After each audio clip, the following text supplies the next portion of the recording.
Hi, it's Congresswoman Jan Schakowsky. I'm back with my plans and pans. Well, we had a vote on Tuesday.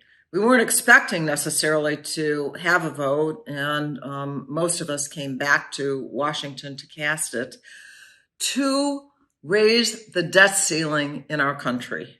And you can't say often enough, when we say raise the debt ceiling, this is money that has already been spent. This is what we owe as a country. And failing to raise the debt ceiling means we put in danger the faith and credit of the United States of America, which is actually illegal according to the Constitution of the United States. Nonetheless, it was a totally partisan vote. In other words, it was the Democrats who voted enough, all of us, to raise the debt ceiling, and not a single Republican voted to do that. It's absolutely irresponsible, particularly if you think that the last $9 trillion that's been added to the debt, $8 trillion of that was from the Trump administration.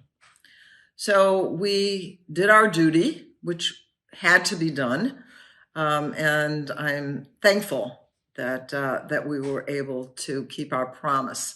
So I just finished chairing a subcommittee hearing of my Consumer Protection and Commerce subcommittee, one of the best attended hearings that I've had, because so many people are concerned about about manufacturing here in the United States, so that we will bolster manufacturing, create more jobs, not have to rely on foreign countries to be able to supply us with the equipment and the medical products, the PPE, the personal protective equipment. You may remember that we had a hard time at the beginning of the pandemic to even have enough equipment for our frontline workers to protect themselves.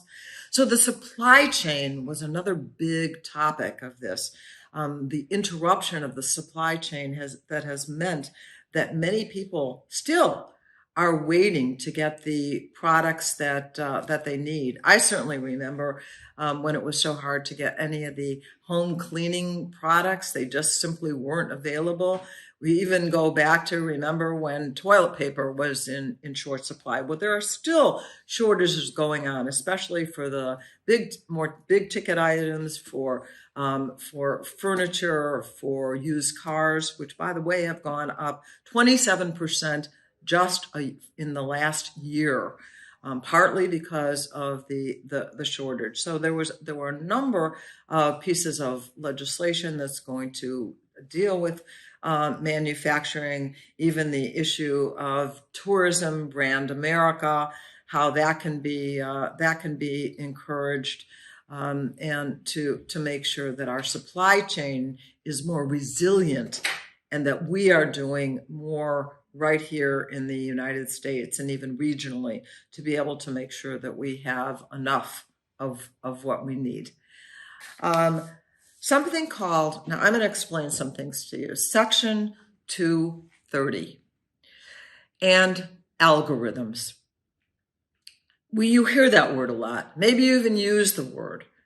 But some people, I think, don't quite understand what is an algorithm. And that is an automated suggestion that is built into a computer that will make suggestions for you automatically. Now, those can often be harmful, can be discriminatory, can leave you out entirely.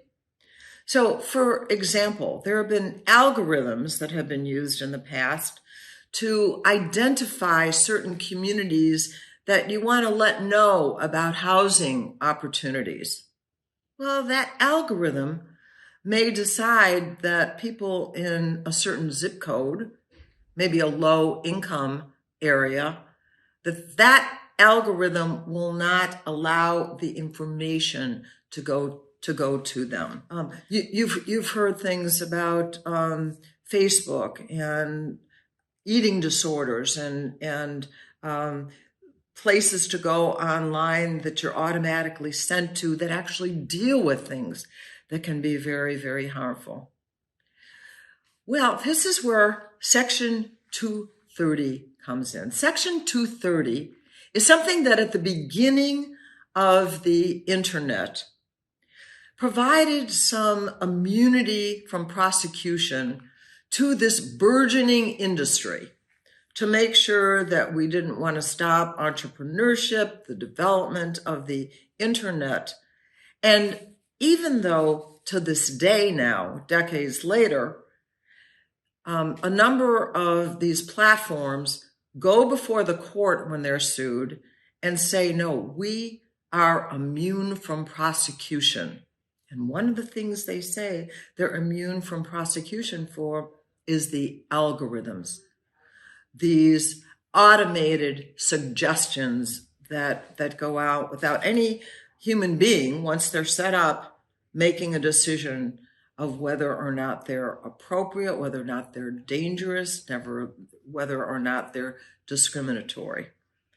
So Frank Pallone, who is chairman of the Energy and Commerce Committee, and I introduced legislation that would cover algorithms as something legitimate for lawsuits, and that platforms could not claim liability protection.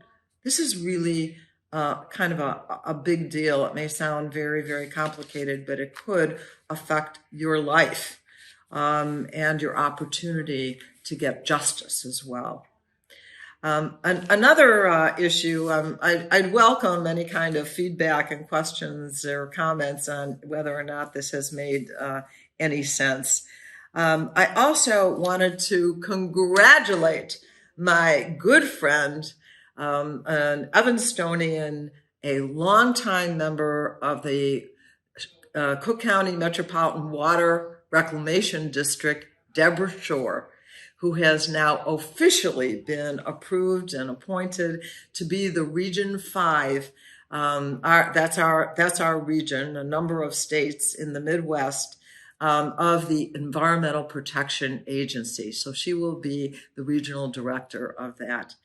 And, years ago when I supported Deborah for the Water Reclamation District, what I saw in her is somebody who transformed a kind of sleepy agency that had a very low profile into a real environmental organization, making sure that we were protecting our water, taking care of our wastewater, our Great Lakes, and all these things that really made our regions greener and better. And now she has been appointed to that, and we're so proud of Deborah Shore, now the regional director, Region 5 of the Environmental Protection Agency. So I wanted to offer a way for all of you that are interested to participate in advising the federal government.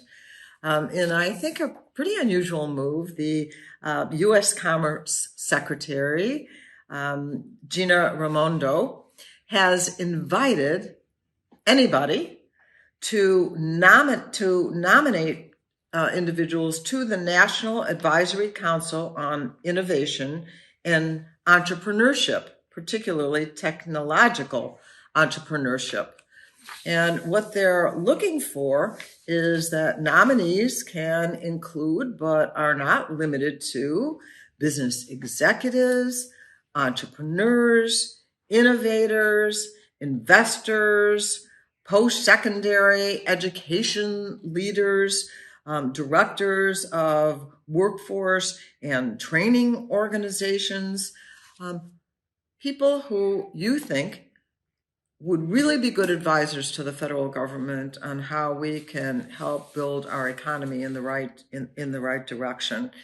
And so why don't you let me know who you might want to nominate, have a bio, and we can work together to push those names to get them to be part of this council. Now, I'm assuming this is not a hired job. This is a volunteer position, but there are plenty of people out there that can make, maybe it's you, can make great contributions in this direction for innovation and technological advances. Tomorrow, Friday, bright and early, I'm going to be heading back to the district and then go to a hearing in Chicago attended by most of the members, or at least most of the Democrats in the Chicago area on postal service. And I know last week in the district, led by Deborah Silverstein, the alderman of the 50th Ward, there was an opportunity for people to write some letters, and I will have some of the quotes with me, of the problems that are still occurring with the Postal Service. Some of it is local, and we want to make sure we get the message out, but some of it is national. The Postmaster General, DeJoy, has basically said it's okay if it takes 5 days for a letter to get where it's going. And I want to say, I don't think that's okay. That has not been the history of the Postal Service, at least as an objective, that it's okay to have 5 days. We want to have the best postal service that we have ever had in the United States. One way, I believe, is to have the Postmaster General, who was appointed under the last administration and has seemed to have done everything to actually put, some sand in the wheels and has stopped the innovation in the Postal Service. So we think that he should be replaced. But we're going to have a hearing on this, and I'm certainly going to report that in a number of communities within the 9th Congressional District, we have particularly had problems where people have had to wait for their medication. They've had to wait for the checks that they expect. They have ended up paying penalties for paying their bills late.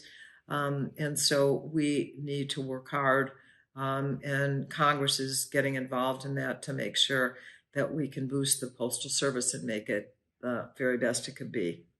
And finally, the coronavirus. Illinois is doing pretty well. We're 10th lowest for new infections in the nation. Illinois officials reported 2,481 confirmed cases, and unfortunately still 51 related deaths on Thursday, and we're still fighting it.